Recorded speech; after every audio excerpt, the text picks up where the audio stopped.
ಧರ್ಮಸ್ಥಳ ಜನಜಾಗೃತಿ ಯಾತ್ರೆ. ಹರಿ ಓಂ ನಮಸ್ತೆ. ನಾನು ದಯಾನಂದ್ ಸಕಲೇಶ್ಪುರ. ಧರ್ಮಸ್ಥಳ ಜನಜಾಗೃತಿ ಯಾತ್ರೆ ಧರ್ಮಸ್ಥಳದಿಂದ ಪುನರ್ನಿರ್ಮಾಣಗೊಂಡ 290 ದೇವಸ್ಥಾನಗಳ ಒಂದು ಯಾತ್ರೆಯನ್ನು ಹೊರಟಿದ್ದೀವಿ. ದೇವಸ್ಥಾನಗಳು ಮುಂಚೆ ಹೇಗಿತ್ತು, ಇವಾಗ ಹೇಗಿದೆ, ಹೀಗೆ ತೋರಿಸ್ಕೊಂತ ಬರ್ತಾ ನಾವು ಇವಾಗ 46ನೇ ಕ್ಷೇತ್ರ ಬಂದಿದ್ದೀವಿ. ಈ ಕ್ಷೇತ್ರ ಬಂದು ತುಮಕೂರು ಜಿಲ್ಲೆ ಶಿರಾ ತಾಲೂಕು ಬರಗೂರು ಎಂಬ ಗ್ರಾಮದಲ್ಲಿದೆ. ಇದು ತುಂಬಾ ವಿಶೇಷವಾಗಿದೆ ಈ ದೇವಸ್ಥಾನ. ಯಾಕೆ? 2 ವಿಶೇಷಗಳು ಈ ದೇವಸ್ಥಾನಗಳಿದೆ. ಬನ್ನಿ ನೋಡೋಣ ಏನೇನು ವಿಶೇಷ ಇದೆ ಅಂತ ಹೇಳ್ಬಿಟ್ಟು. ಒಂದು ಊರಿನ ಮಧ್ಯಭಾಗದಲ್ಲಿ ಈ ದೇವಸ್ಥಾನ ಇದ್ದು, ನಮಗೆ ದೇವಸ್ಥಾನದ ಪ್ರಾರಂಭದಲ್ಲೇ ವಿಘ್ನ ವಿನಾಶಕ ಗಣೇಶನ ದರ್ಶನವಾಗುತ್ತೆ. ಅದರ ಪಕ್ಕದಲ್ಲೇ ಶಿವನ ಸ್ವರೂಪವಾದಂತಹ ವೀರಭದ್ರರ ದರ್ಶನವಾಗುತ್ತೆ. ಈ ದೇವಸ್ಥಾನ ನೀವು ನೋಡ್ತಾ ಇರ್ಬೋದು. ಇದರ ಹಳೆ ಫೋಟೋ ಎಷ್ಟು ಹೇಗಿದೆ ಅನ್ನೋದು ನೀವು ನೋಡ್ಬೋದು. ಹಳೆ ಫೋಟೋ ಯಾವ ತರ ಇದೆ ಅಂತ, ಈಗ ಯಾವ ತರ ಇದೆ ಅಂತ ನಂಬಲು ಅಸಾಧ್ಯವಾಗಿದೆ. ಅಷ್ಟು ಹಳೆ ದೇವಸ್ಥಾನ.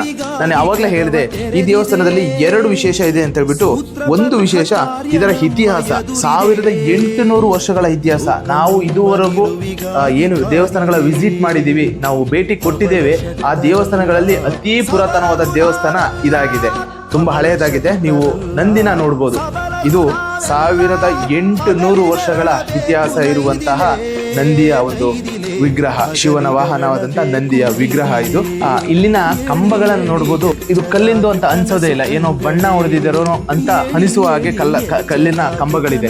ಇದು ಅಷ್ಟು ನಾವು ನೋಡ್ತಾರ ಕಂಬಗಳು 800,000 ವರ್ಷಗಳಿದ್ರೆ, ಇದು ನಳಂಬ ಒಂದು ರಾಜಧಾನಿ, ಒಂದು 2ನೇ ರಾಜಧಾನಿಯಾಗಿ ಈ ಕ್ಷೇತ್ರವನ್ನ ಮಾಡ್ಕೊಂಡಿದ್ರು. ಆವಾಗ ಕಟ್ಟಿದಂತ ದೇವಸ್ಥಾನ ಇದು.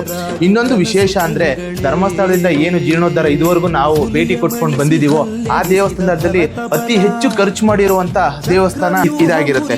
ಇದನ್ನ 2022ರಲ್ಲಿ ಸರಿಸುಮಾರು 44 ಲಕ್ಷ ರೂಪಾಯಿಗಳೊಂದಿಗೆ ಈ ದೇವಸ್ಥಾನವನ್ನ ಅಭಿವೃದ್ಧಿ ಮಾಡಲಾಗಿರುತ್ತೆ. ಅದು ವೀರೇಂದ್ರ ಹೆಗ್ಗಡೆ ಅವರ ಕರ್ನಾಟಕ ರಾಜ್ಯ ಪುರಾತನ ಇಲಾಖೆ ಮತ್ತು ಇಲ್ಲಿನ ಗ್ರಾಮಸ್ಥರು ಸೇರಿ ಈ ದೇವಸ್ಥಾನವನ್ನ ಅಭಿವೃದ್ಧಿಯನ್ನ ಮಾಡಿರ್ತಾರೆ. ಏನಪ್ಪಾ ತುಂಬಾ ವಿಶೇಷ ಅಂತಂದ್ರೆ, ಈ ದೇವಸ್ಥಾನ ಹಳೇದ್ ಹೇಗಿತ್ತು ಅಂತ ಮತ್ತೆ ಇನ್ನೊಮ್ಮೆ ಫೋಟೋವನ್ನ ಹಾಕ್ತೀನಿ ನೋಡಿ. ಹೀಗಿದ್ದಂತ ದೇವಸ್ಥಾನ ಆಗಿದೆ, ನಂಬಲು ಕೂಡ ಅಸಾಧ್ಯವಾಗಿದೆ. ಬನ್ನಿ ಶಿವನ ದರ್ಶನವನ್ನ ನಾವು ಮಾಡೋಣ. ಯಾರ್ಯಾರು ವಿಡಿಯೋ ನೋಡ್ತಾ ಇದ್ದೀರಾ ಒಂದು ಸಲ ಹೇಳಿ ಓಂ ನಮಃ ಶಿವಾಯ. ತುಂಬಾ ಅದ್ಭುತವಾದಂತಹ ಲಿಂಗ, ಶಿವನ ಲಿಂಗ.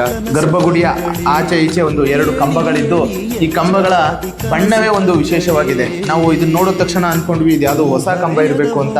ಇಲ್ಲಿರೋ ಕಂಬಗಳು ಯಾವುದು ಹೊಸದಲ್ಲ, ಎಲ್ಲ ಹಳೆ ಕಂಬಗಳನ್ನ ಹಾಗೆ ಜೀರ್ಣೋದ್ಧಾರವನ್ನು ಮಾಡಿದ್ದಾರೆ. ಇಲ್ಲಿನ ವಾಸ್ತುಶಿಲ್ಪ ಕೂಡ ಸ್ವಲ್ಪ ಬೇರೆ ತರ ಆಗಿದೆ. ನಾವು ಇದುವರೆಗೂ ನೋಡಿದಕ್ಕೂ ಇಲ್ಲಿನ ಒಂದು ಏನು ಪಾಲಿಶ್ ಏನು ನುಣ್ಣಗಿದೆ, ತುಂಬಾ ನುಣ್ಣಗಿನ ಕಲ್ಲು. ಈ ಕಲ್ಲೇ ಒಂದು ಬೇರೆ ಬೇರೆ ವಾಸ್ತುಶಿಲ್ಪವನ್ನ ಹೊಂದಿದೆ. ಏನಿಲ್ಲಿನ ವಿಮಾನ ಗೋಪುರವನ್ನ ನೀವು ನೋಡ್ಬೋದು. ತುಂಬಾ ಅದ್ಭುತವಾಗಿದೆ. ಆಗಿದೆ, ಅಷ್ಟು ಸರಿಯಾಗಿ ಕಾಣಿಸ್ತಾ ಇಲ್ಲ, ಆದ್ರೂ ತೋರಿಸುವಂತ ಪ್ರಯತ್ನವನ್ನ ನಾವು ಮಾಡ್ತಾ ಇದ್ದೇವೆ. ಒಂದು ಪಿರಮಿಡ್ ಆಕೃತಿಯಲ್ಲಿ ಬೇರೆ ಎಲ್ಲ ದೇವಾಲಯಗಳಿಗೆ ನೋಡಿದ್ರೆ ಇದು ಒಂದು ವಿಶೇಷವಾಗಿದೆ, ವಿಶಿಷ್ಟವಾಗಿದೆ. ಇದರಲ್ಲೇ ಗೊತ್ತಾಗುತ್ತೆ ನಾವು ಇದರ ವಾಸ್ತುಶಿಲ್ಪ ಹೇಗಿದೆ ಅಂತ ಹೇಳ್ಬಿಟ್ಟು. ತುಂಬಾ ಅದ್ಭುತವಾಗಿದೆ. ಹಾಗೆ ನೀವು ಹಳೆ ಫೋಟೋನ ಕೂಡ ಇಲ್ಲಿ ನೋಡ್ಬೋದು. ಹೇಗಿತ್ತು ಮುಂಚೆ ಮತ್ತೆ ಇದು ಹೇಗಾಯ್ತು ಅಂತ ಹೇಳ್ಬಿಟ್ಟು. ಇದು ಪೂರ್ತಿ ದೇವಸ್ಥಾನವನ್ನ ಪೂರ್ತಿ ಬಿಚ್ಚಿ ಹೊಸದಾಗಿ ರಿನೋವೇಟ್ ಮಾಡಲಾಗಿದೆ.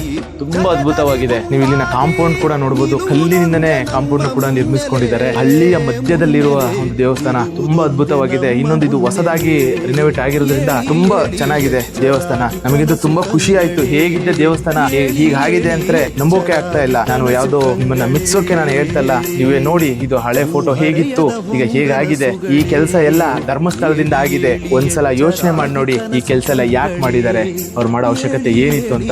ನೀವೇನ್ ಕಂಬಗಳನ್ನ ನೋಡ್ಬೋದು. ಎಷ್ಟು ಕಂಬಗಳಿದೆ ನೋಡಿ, ಎಷ್ಟು ಸುಂದರವಾಗಿದೆ ಕೆತ್ತನೆಗಳು ದೇವಸ್ಥಾನದ ಮಧ್ಯದಲ್ಲಿ. ಈಗಿನ ಹೊಸ ದೇವಸ್ಥಾನಗಳ ರಚನೆಯಲ್ಲಿ ಈ ತರ ಕಂಬಗಳನ್ನ ಅಥವಾ ಇಷ್ಟು ವಿಶಾಲವಾಗಿ ಕಂಬಗಳನ್ನ ನಾವೆಲ್ಲೂ ಕಾಣಸಿಗಲ್ಲ. ಇಲ್ಲಿಗೆ ನಮ್ಮ ತುಮಕೂರು ಜಿಲ್ಲೆಯ 30ಕ್ಕೂ ಹೆಚ್ಚು ಗ್ರಾಮಗಳು ಮುಗಿದಿದೆ. ಇನ್ನು ಒಂದೇ ಒಂದು ಚಿಕ್ಕಾಪುರ ಅನ್ನೋ ಗ್ರಾಮ ನಮಗೆ ಸಿಕ್ಕಿಲ್ಲ. ಅದು ತುಮಕೂರು ರೂರಲ್ ಅಲ್ಲಿ ಇದೆ. ಯಾರಿಗಾದ್ರು ಗೊತ್ತಿದ್ರೆ ಕಮೆಂಟ್ ಮುಖಾಂತರ ತಿಳಿಸಿ. ಇಲ್ಲಿಗೆ ನಮ್ಮ ತುಮಕೂರಿನ ಕೊನೆಯ ದೇವಸ್ಥಾನವನ್ನ ನಾವು ಮುಗಿಸಿದ್ದೇವೆ. ಮುಂದೆ ರಾಮನಗರ, ಮಂಡ್ಯ, ಹಾಸನಗಳಿಗೆಲ್ಲ ಬರ್ತೇವೆ. ನಿಮ್ಮ ಸಪೋರ್ಟು ನಮಗೆ ಹೀಗೆ ಇರಲಿ. ವಿಡಿಯೋನ ನೋಡಿ, ಶೇರ್ ಮಾಡಿ ಮತ್ತೆ ಕಮೆಂಟ್ಸ್ ಮಾಡಿ. ಜೈ ಶ್ರೀರಾಮ್.